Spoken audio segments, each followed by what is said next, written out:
Nagios versus OP5. My name is Danielle, and I'll be hosting today along with our CTO, Mr. Jan Josephson. Welcome, Jan. Thank you, Danielle. Let me go over a few details before we start. There is a chat available, so feel free to ask questions at any time. We only have 30 minutes to cover a lot of info, so if we don't have time to respond, we will follow up with you personally after the webinar. The webinar is also being recorded, and the presentation and recording will be sent out to you in a couple of days, so keep an eye out for that. All right, Jan, take it away. Thank you, Danielle. I'll actually start by swapping here, going over to my desktop instead. See if I can, there we go. And then I'll just put it like that. Hopefully you can see my screen by now.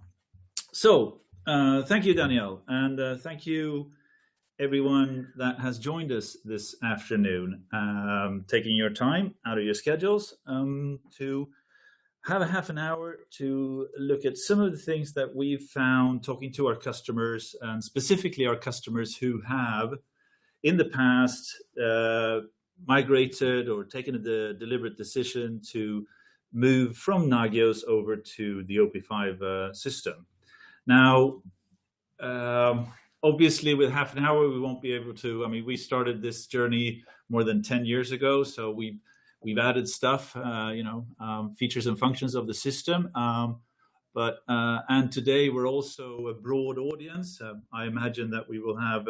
I know we have, sysadmins, CTOs, and everything in between joining us today. So it'll be a little bit of high and low in terms of details, and hopefully you can take some parts of it away for you. Now, a couple of things I'd like to cover today. Basically, first off, who are we to talk about Nagios? Who's OP5? What have we done within this space over the years? And then I'm going to cover 5 bullet points, basically, highlighting some of the feedback that we've had from our current users. And then we'll also do a little bit of demo also, because PowerPoint is not the most fun to look at all the time. So we'll look into the demo system. I'll show you some examples.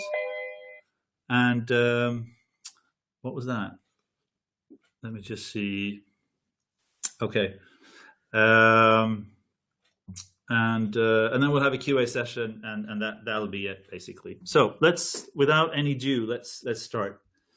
So what about OP5 and Nagios? Well, actually, it's actually been quite a long journey.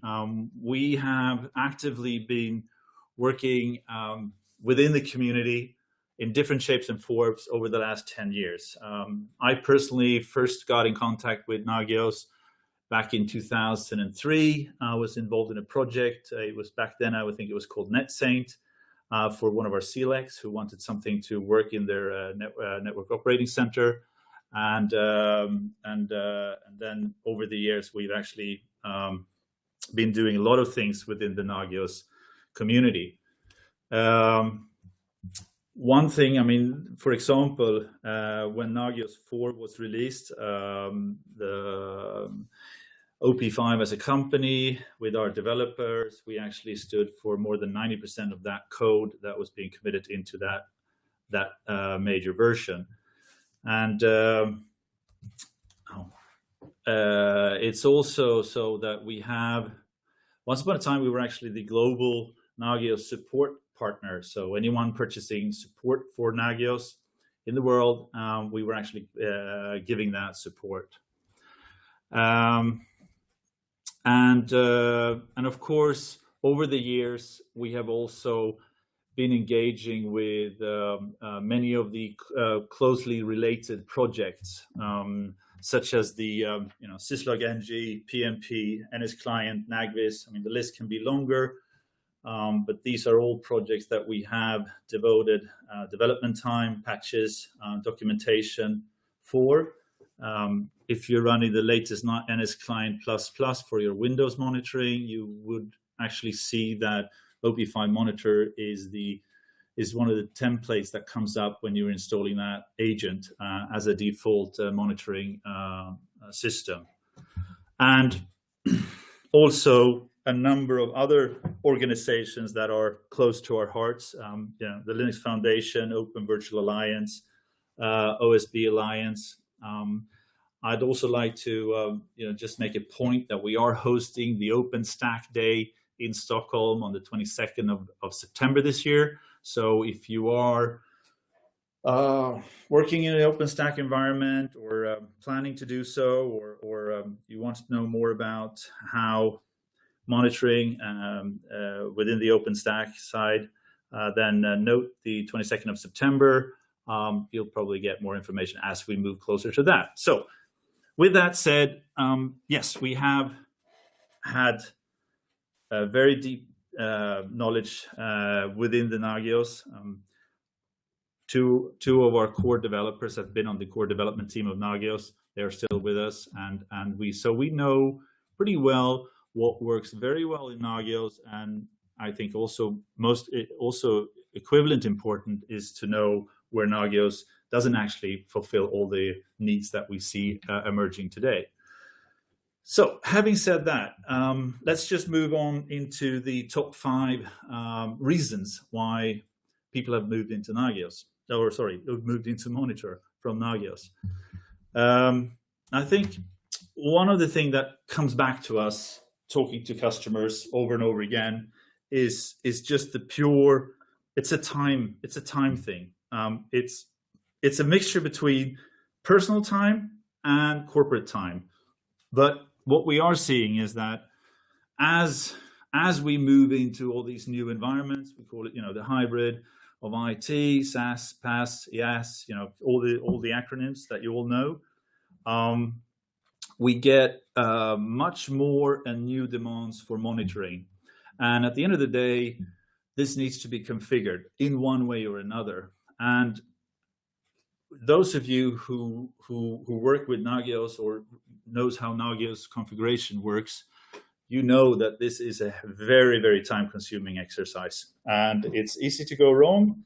And at the end of the day, we have multiple of customers where this basically means more configuration changes, and it all winds up in one or a few resources lab. So one big thing from a time perspective is the ability to have more people involved in the change management of the monitoring. Obviously, more and more are also going to automation, and I'm going to come back to that. But the change process with the standard Nagios system is just cumbersome. So what I'd like to do is just to spend 2 minutes on this, just showing very small but very, very time-effective tools that we have in the OP5 system. So with that, I'm actually going to go into the monitoring system, and hopefully you can now see this is actually our TAC first page. This is something I'm not going to go into this particularly, but I have a scenario here which I think is pretty common. Let's say we're going to add another SQL server to our IT environment. So I'm going to show you just a very quick, I'm just going to see if I can find. So here's MS SQL Server 1, 2. I'm just going to take one here.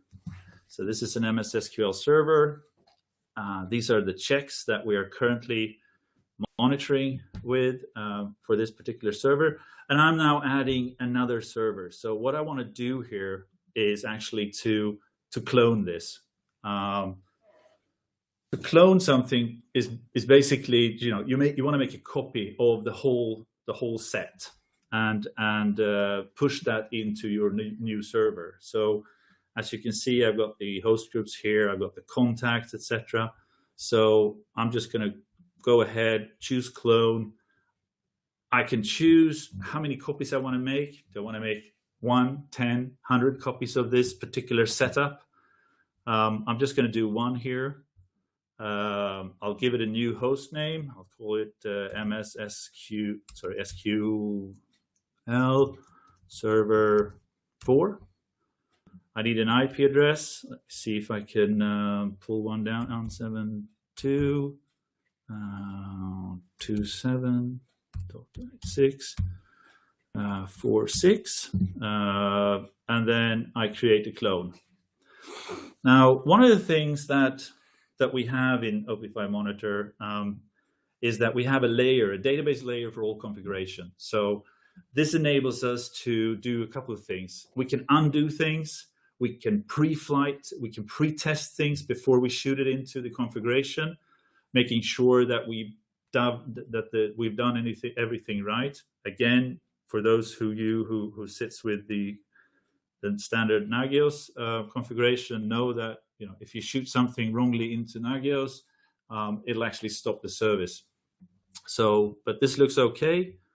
I'll just do save on this, and I get you're about to save your configuration. Now, if we were more people in this system at the moment, I would actually get a second button here asking me if I want to save my changes or all changes. So we keep track of who's doing what within the system at any current time, which is also quite time can save a lot of time.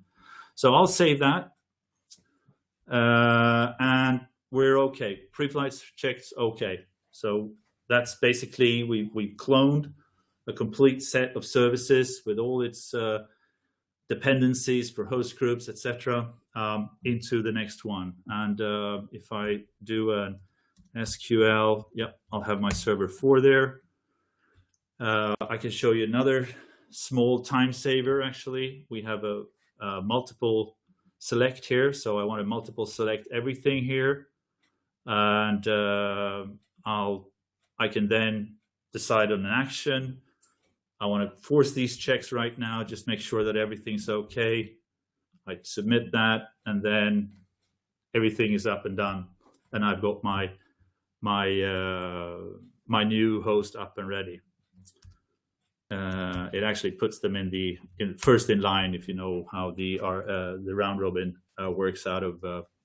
So we've got our Microsoft SQL server, and it's up and it's running. And obviously, I can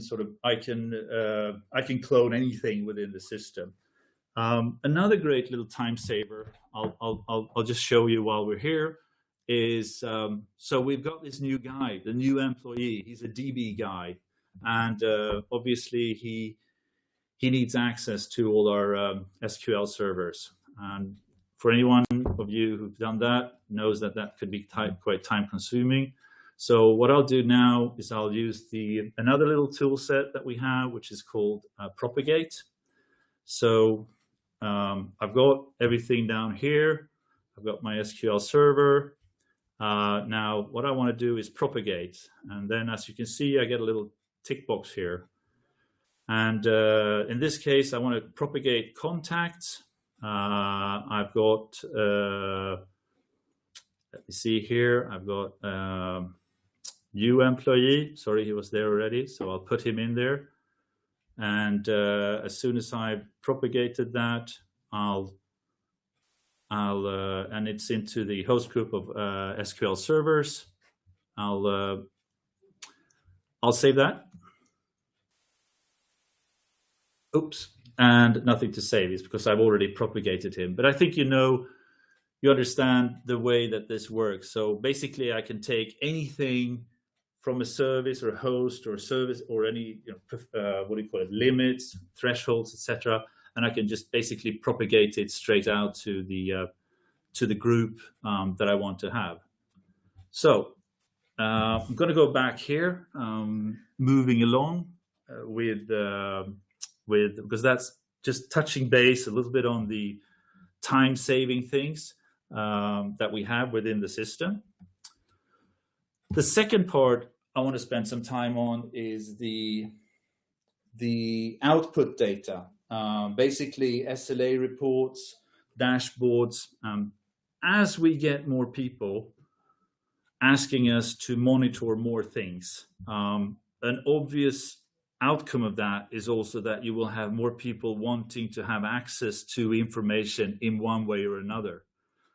So whether it's business view, statistics, reports, TAC views, schedule reports, etc., this is an area where we see it's coming back to us all the time how, and especially today with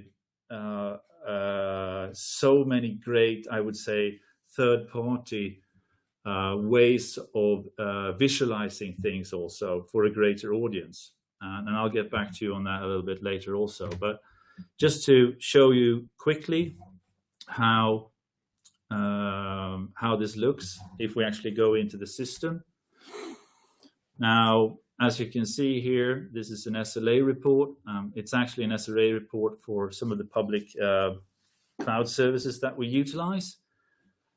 And it's a pretty straightforward report. I'm not going to sort of go into details. I just want to show you a little bit about, how we can build our reports in terms of we can include alert logs. We can include something like DSM events.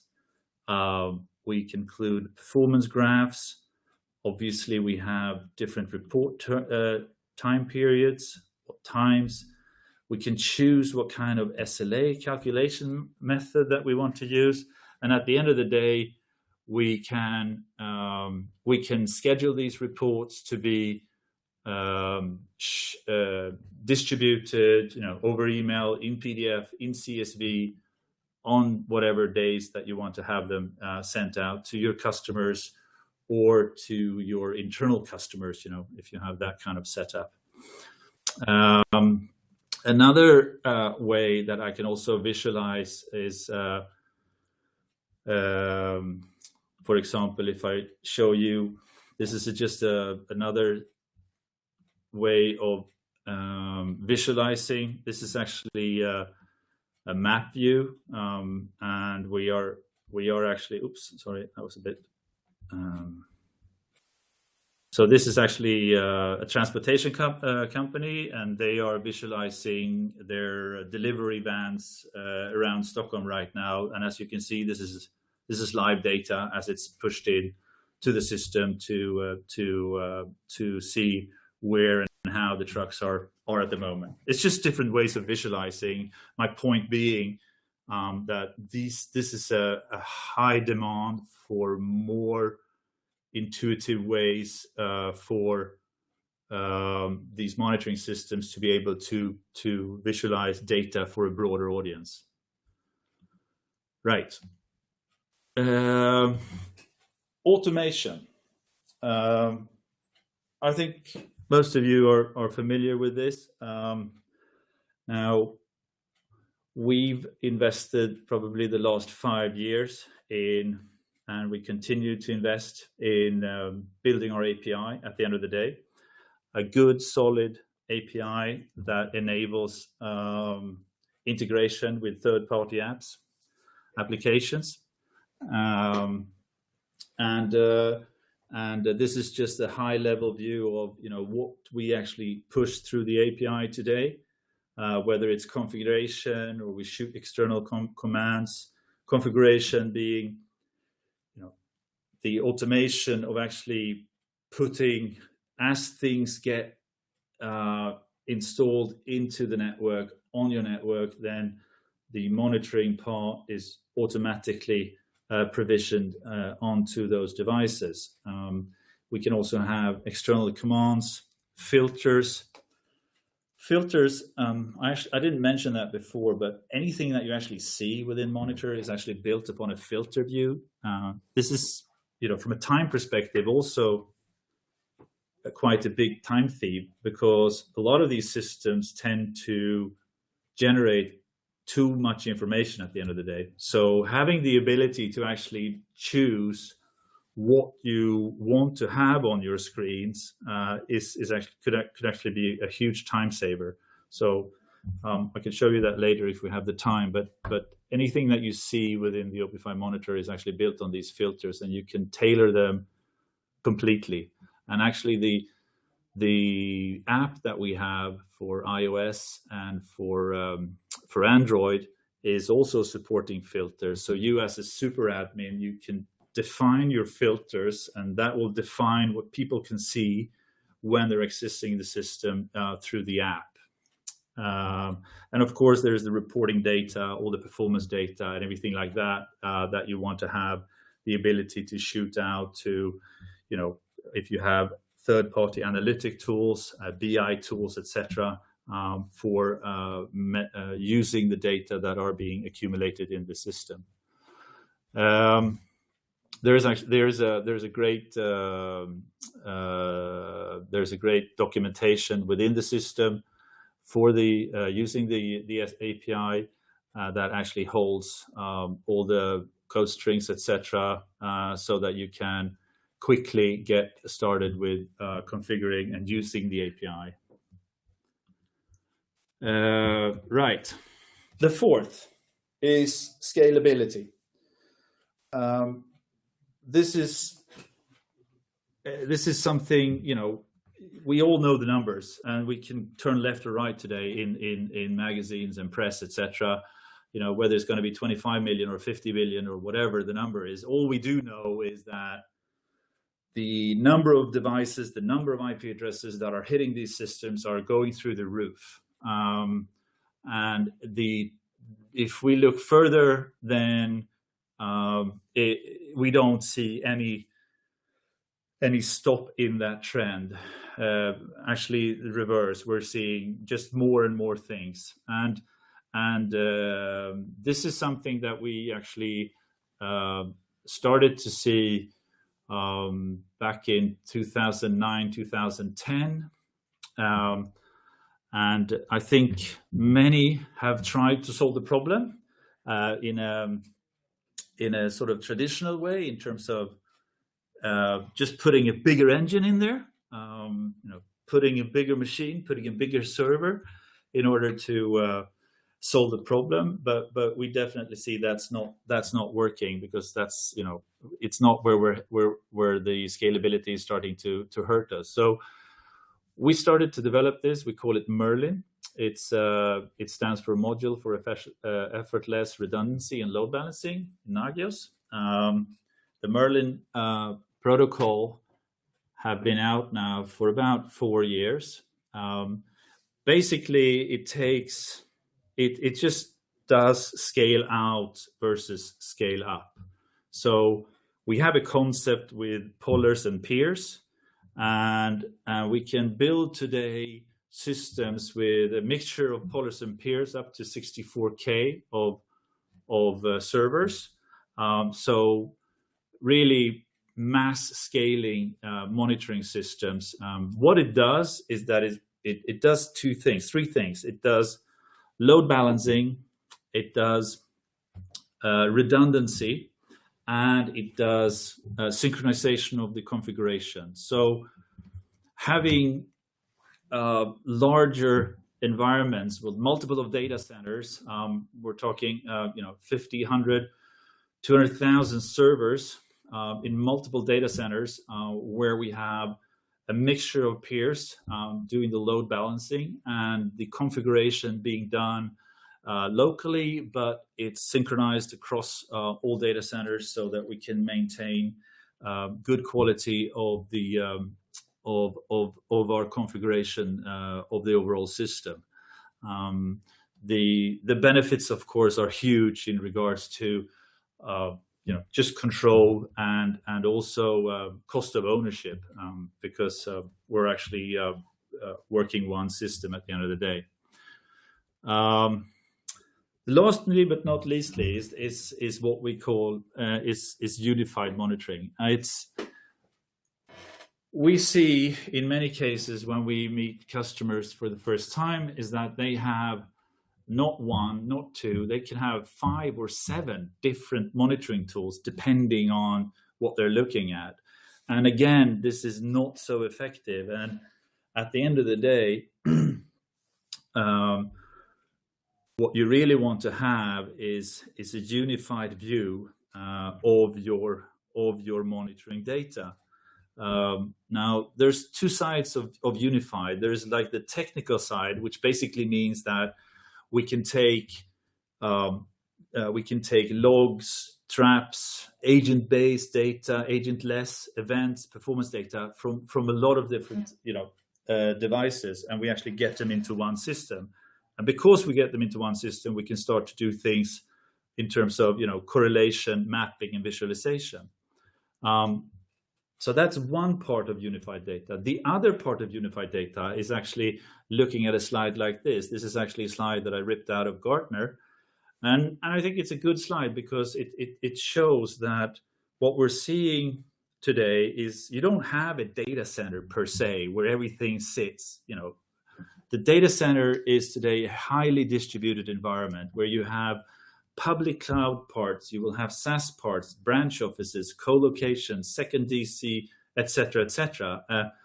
That whole platform is actually where your data is being procured, and hence needs to be in some way or another monitored. So your monitoring system and architecture needs to support this distributed architecture. Otherwise you're not seeing the full picture, which is at the end of the day what we really want to do. What we've done within OP5 in the last year is that we've also, in parallel to our OP5 Monitor enterprise system, we've also launched OP5 Live.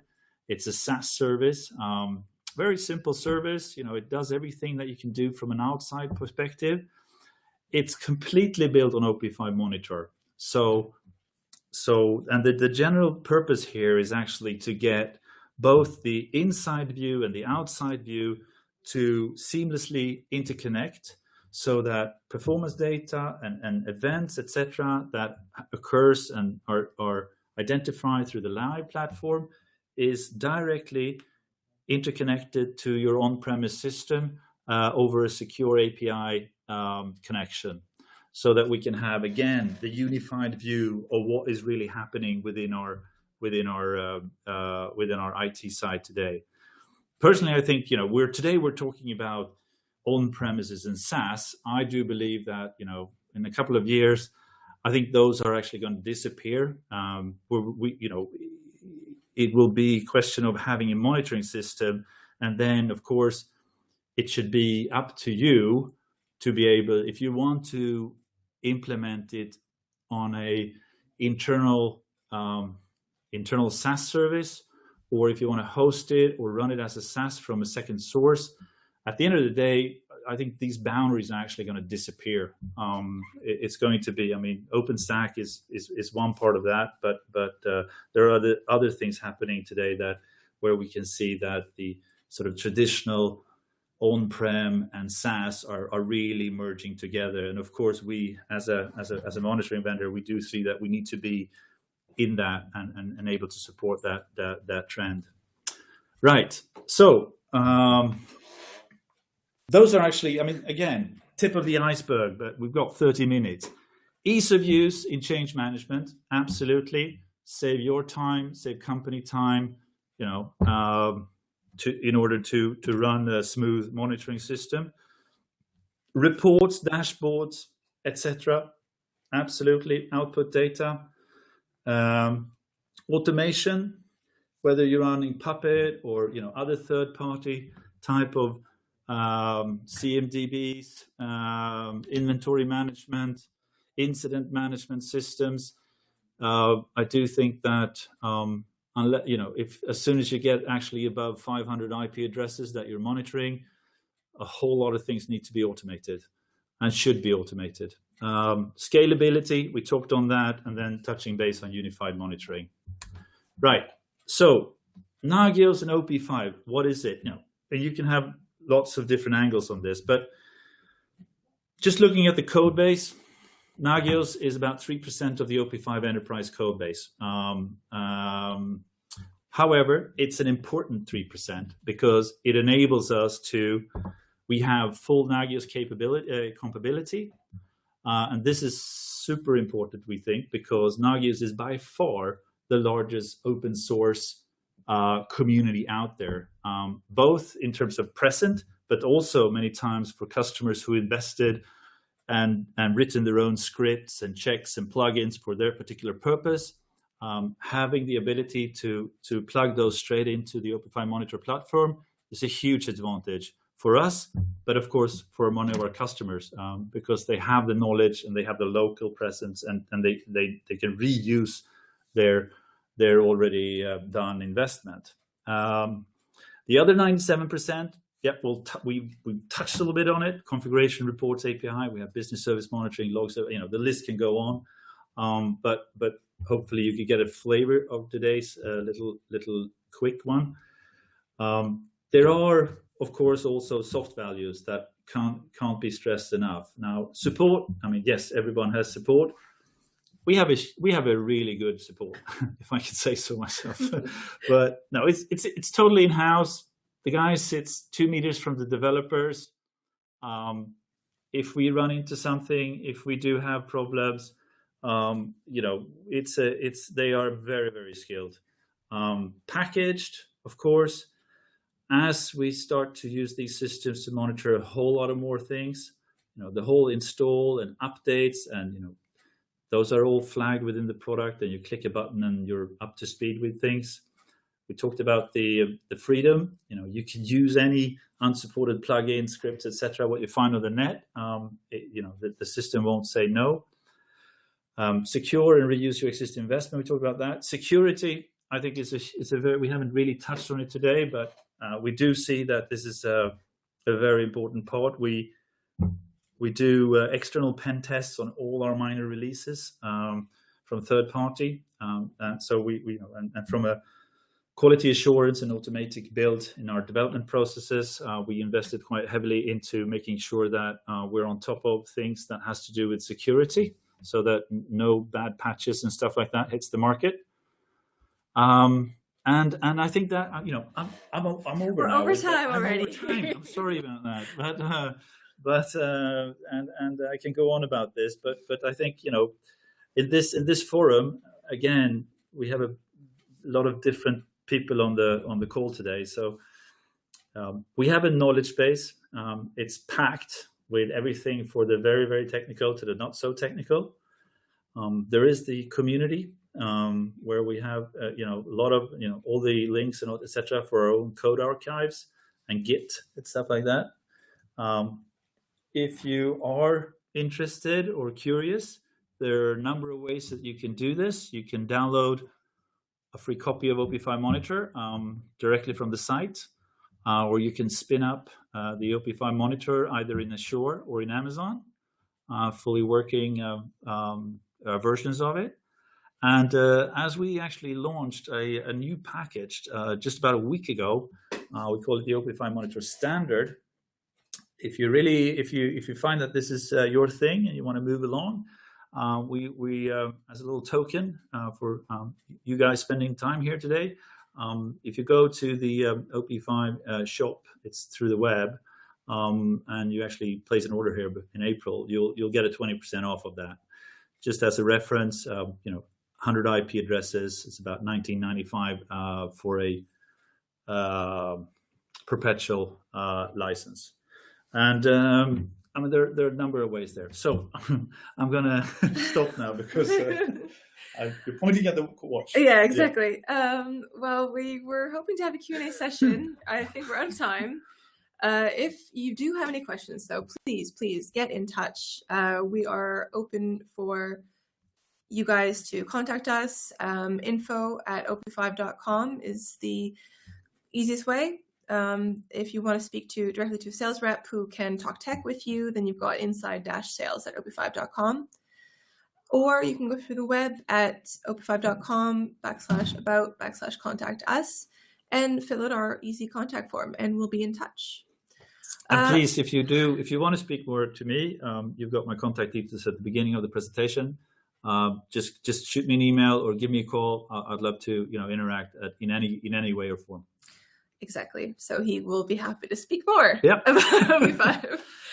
Thank you very much, everybody, for participating today. Keep an eye out on your mail. We will be sending a presentation and video recording in the coming days. Super.